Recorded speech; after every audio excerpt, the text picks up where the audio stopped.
This should look pretty familiar to you. It's Battle Drill 2 Alpha, the doctrinal squad attack for the United States Army. We've covered it in my previous discussion video. It's what you do when you run into the enemy, and after observing how many opponents you're facing, you decide that your squad can achieve fire superiority over the enemy and conduct an assault. But what happens if you can't achieve fire superiority and you've run into more than your single squad can handle? Do you retreat? Do you just go for it and hope for the best? Well, ideally, what you do is call all of your friends and your friends' friends and tell them to bring lots of guns. Then you defeat the enemy with superior numbers and coordination. And that leads to an interesting point regarding how we should think about teamwork in squad. We think of this game as a squad game, but a team in a game of squad isn't just a squad. It's a lot of squads that collectively form what could be described as a platoon that need to coordinate their efforts if they're going to win. If every squad just does their own thing, even if they're individually operating like a well-oiled machine, the lack of a larger strategy will eventually catch up to the team. As my favorite, not actually Sun Tzu quote says, strategy without tactics is the slow route to victory. Tactics without strategy is the noise before the defeat.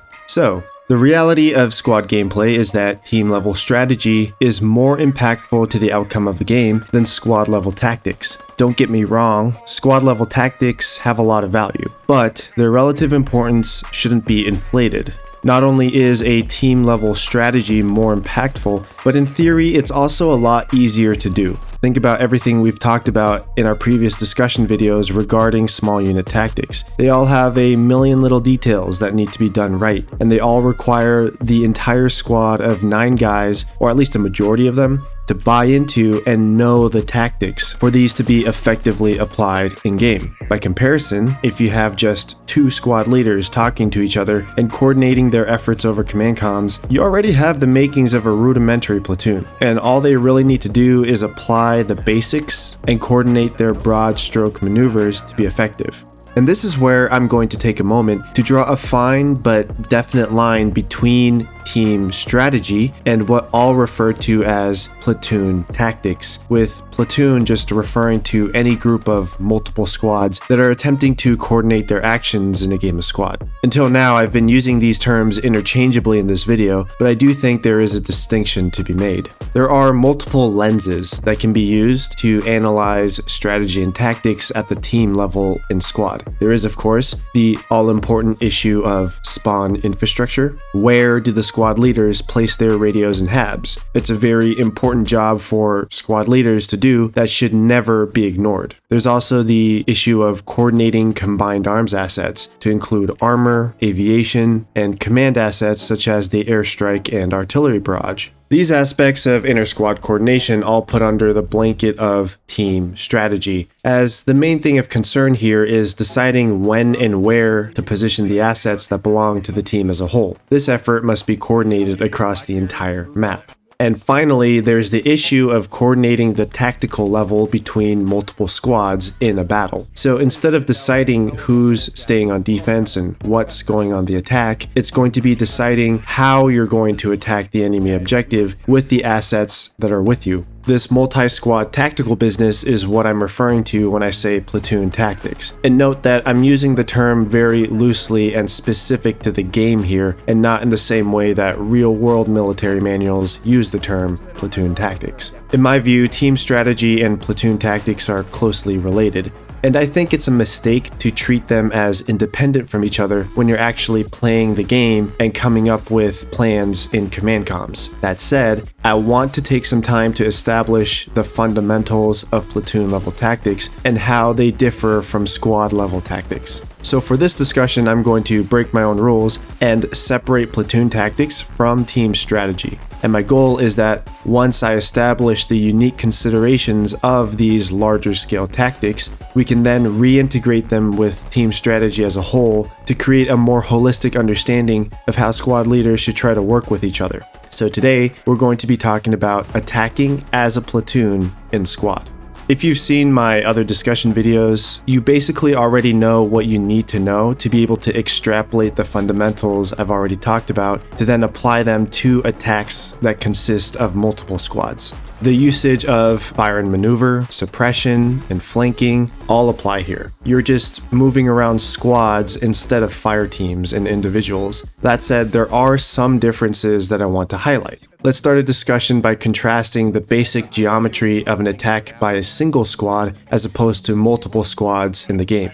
A single squad attack typically has its starting point and one limited objective, such as a small group of enemies occupying a house or a hill. This means that the squad operates on a single axis of advance. You can still get flanking elements working around that axis. In fact, that's something I've repeatedly advocated for, but they're still working around this one axis. The squad attack can thus be described as one-dimensional. Now, when you introduce multiple squads into the mix, you enter the realm of platoon tactics, which start to become multi-dimensional very fast in this game. A group of multiple squads will almost always have the individual squads maneuvering as separate entities, each with their own start positions. At this scale, there will also typically be multiple objectives to contend with. You could have the objective point itself. You'll also likely have the enemy HAB, which might be on or off point, as well as the enemy radio, which we'll collectively call the FOB. Rather than a single axis of attack, a multi-squad attack will almost always have multiple axes as the various squads come in from different angles towards the different objectives. This is of course assuming that we don't just have a blueberry lemming train as we sometimes do in public matches. This also means that an attack at this level consists of multiple parts that are each competing with each other for the allocation of resources. How many squads should your team dedicate to proxying the enemy HAB versus capturing the point? Do you use your mortars to bombard enemies on the objective, or should you hit their HAB to prevent enemy reinforcements from entering the battle? The difficulty here is that there's no one-size-fits-all answer and it's all dependent on the situation. So as you can tell, if we're going to have a real conversation about a platoon attack and squad, we can't just go over the regular old Battle Drill 2, conduct a platoon assault, and rehash the basics of fire and maneuver. We've already talked about all of that. Rather, I'm going to provide you with what the US Army calls an operational framework that will inform you to be able to conceptualize and plan a platoon-sized attack. The operational framework model we'll be using today is called the Main Effort, Supporting Effort, and Reserves Framework.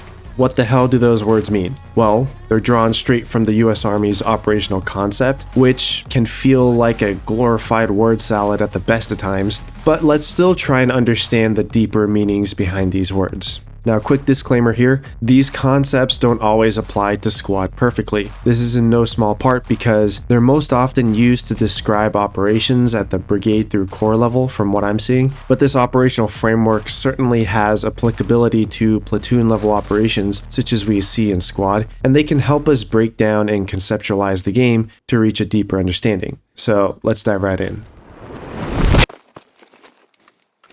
Alright. So whether you're playing Invasion or RAS, the two most popular game modes in squad public servers, an attack will typically want to accomplish multiple things at once, as we touched on before. If we assume that the objective that our team is attacking is Hilltop Bunker Ruins, the first thing we'll want to do is take the objective point itself. Regardless of everything else, that's the ultimate objective of the attack and the mission that everything revolves around. But if our team just fixated on the enemy objective and conducted an assault together just on the point, we might see initial success. We might even totally take over the objective area and start capturing it, but we will have ignored the existence of enemy spawn points, say a HAB here in this western forest, which will feed more enemies into their defense, who can then in turn contest, delay, prevent, or even reverse our capture.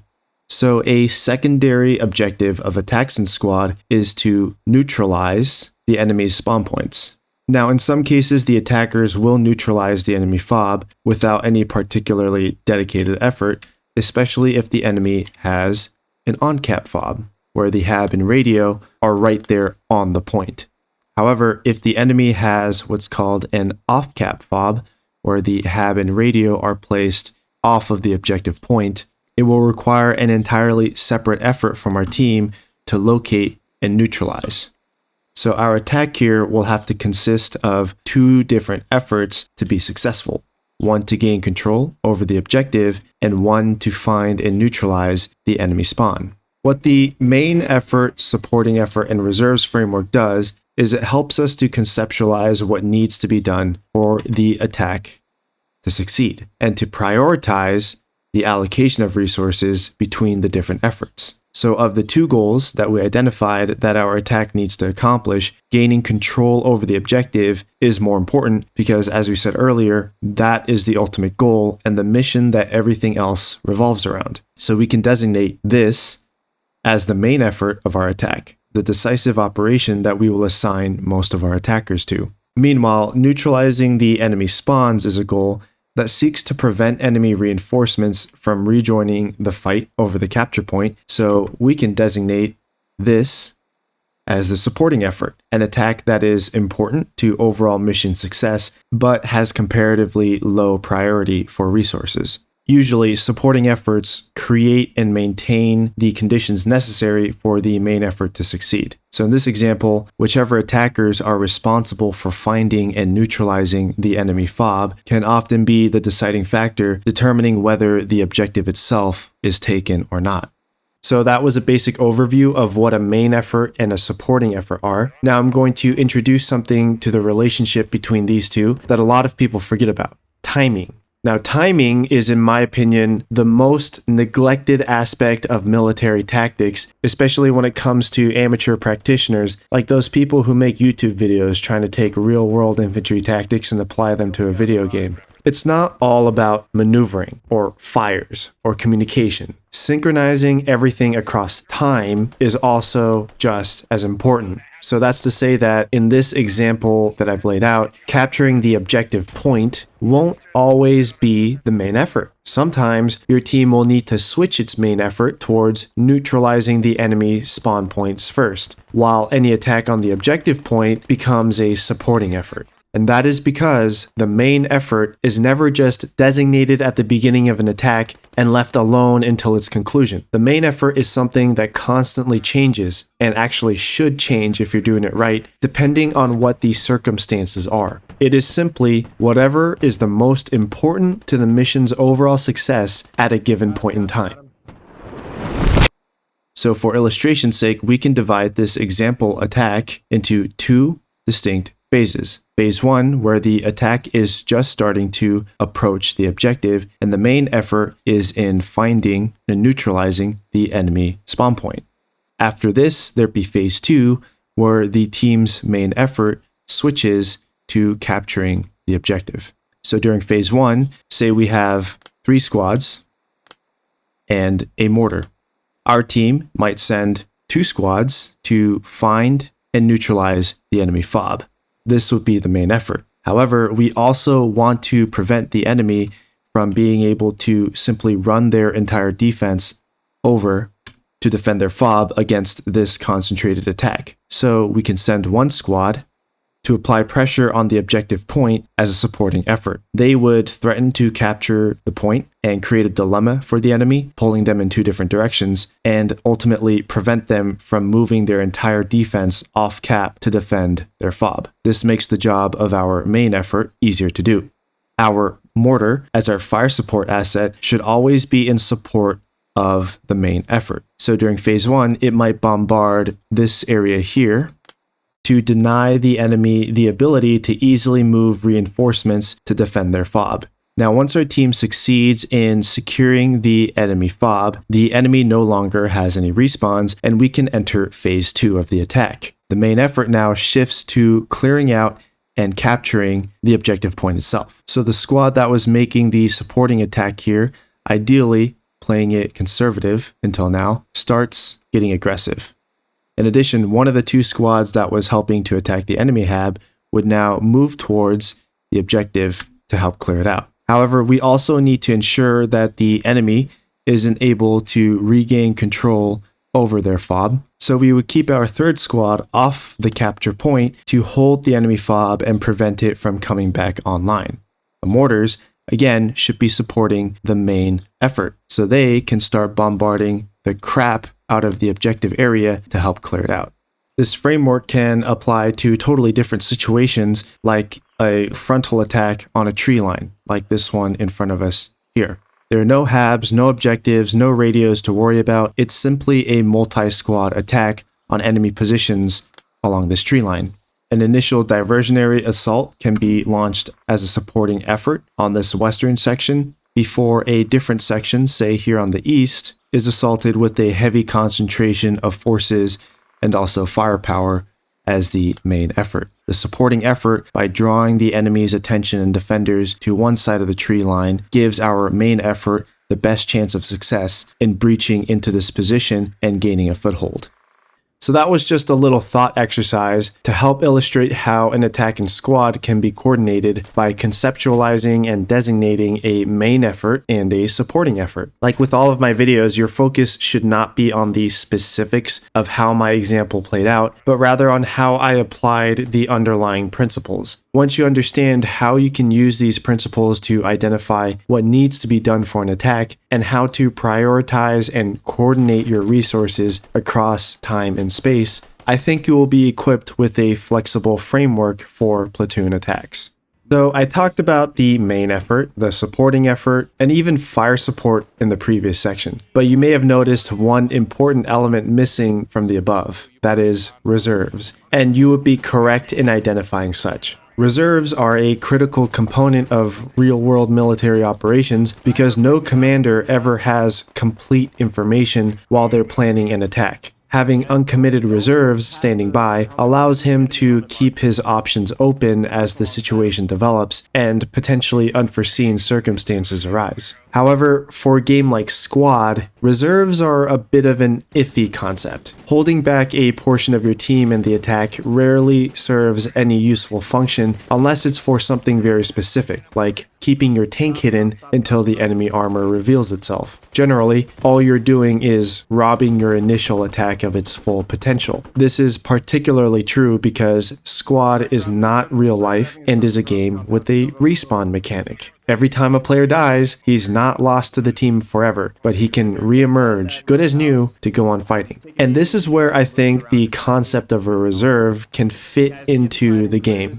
but in a way that is very different from real life. Let me explain by first describing the utility of a reserve. The value of a reserve in military operations is threefold. First, having a reserve ready to move at a moment's notice allows you to exploit success made by your team. So say we're trying to take the enemy objective and our attackers successfully make it into the capture zone, but they take so many casualties in the process that they're only capturing the point at a very slow 1 chevron speed. In this situation, a reserve could be useful to move up and generate a full speed 5 chevron capture and also hold the objective against any counterattacks. Second, reserves can be used to counter enemy reversals that threaten to defeat your team. So say on the attack, we've dug down the enemy hab and we're on the cusp of gaining control over the objective. But the enemy builds a new hab and now there's a whole wave of reinforcements coming our way. A reserve could be deployed to counter this hab and maybe slow down the enemy reinforcements enough to fully capture the point.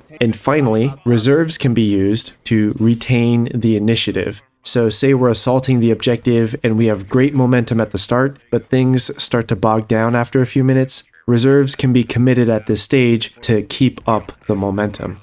All of these things I just talked about can be done in Squad by substituting reserves for respawned players. And that leads to 2 points I want to make about reserves in the game. First, when it comes to platoon attacks in Squad, holding back a dedicated reserve is often unnecessary because you will have a reserve later in the form of respawning squads that are re-entering the fight. If you're an experienced SL, you've probably done this quite often. You tell your squad to hold their spawns and simply observe the map for a bit to gauge when and where your squad can re-enter the battle to have the greatest impact. In that state, you are effectively a reserve. And that leads me to my second point. As a squad leader, it's a very important skill to know when your squad needs to just give up and respawn instead of always holding out for revives. A phenomenon I've seen quite often, especially in milsim groups that play squad as one of many different games, is they come into squad and they make a huge effort to stay alive and never respawn if they can help it. I think that the general principle behind that mindset is very good and it leads to good squad gameplay. But there are times when doing this does more harm to your team than good, because by refusing to respawn at a crucial moment, you are effectively robbing your team of a reserve that could otherwise be exploiting success, countering reversals, or retaining your team's initiative. And this is the main point I want to get across to you guys. Deaths equals tickets lost, which leads you closer to defeat. Yes, that is true. But at the same time, deaths present a unique opportunity for players to redeploy as a reserve and to make a huge impact on the game at a decisive place and time. That is an incredible tool in squad's gameplay that should be wielded skillfully. Alright, so here we are back with the tree line frontal assault example. On the left here, we had the supporting effort, a diversionary attack, and on the right side, we have the main effort, composed of the majority of our forces with heavy fire support. Now, say that this plan fails, and this main attack does not succeed, and they are repelled by the enemy defenders here. We can use two concepts that we've talked about, the usage of reserves as well as changing the main effort as a way to adapt to the situation. So inevitably, we will be taking casualties, and let's say one full squad was destroyed in this attack. If we assume we have a friendly hab back here, that squad will likely respawn. At this stage, the enemy forces will likely be gaining momentum on this flank and begin to overextend. So what we could do is shift our main effort to the opposite flank. We set our mortars to bombard the enemy positions on the left flank, and we send our respawn squad to join what used to be our supporting effort to now become the main effort. The idea here is that it will catch the enemy off balance, as most of their attention is going to our right flank, and our forces will be able to break through and sweep up on the enemy. Now, you may be wondering, why bother with all of this operational framework stuff at all? Habs and radios are the most important things anyway, and should be the primary concern of squad leaders. I've heard this perspective a lot. However, I want you to think about how many times you've opened your map to see something like this in the game. It's a push consisting of multiple squads, except the squads may as well just not exist, because what this is a mob. It is unorganized, uncoordinated, and incapable of delegating tasks or reacting to new developments in a manner that doesn't involve everyone just moving back and forth as a singular herd of blueberries. What should ideally be happening is more something like this, where you have distinct squads maneuvering as cohesive wholes, synchronizing their efforts across time and space, capable of delegating specific tasks to specific squads, and flexibly able to react to new developments. Being able to achieve that is why platoon tactics are important, and why I talked about the main effort, supporting effort, reserves framework today. So I hope that you found this discussion insightful and not confusing. I recognize that there were a lot of words here, and it probably wasn't what you were expecting for a video covering platoon tactics. But I felt that just talking about Battle Drill 2 Conduct a Platoon Assault or any other basic platoon level maneuvering would have been redundant, and also wouldn't have quite captured the true nature of squad's gameplay. I hope you guys have fun out there. Thanks for watching, and I hope you enjoyed.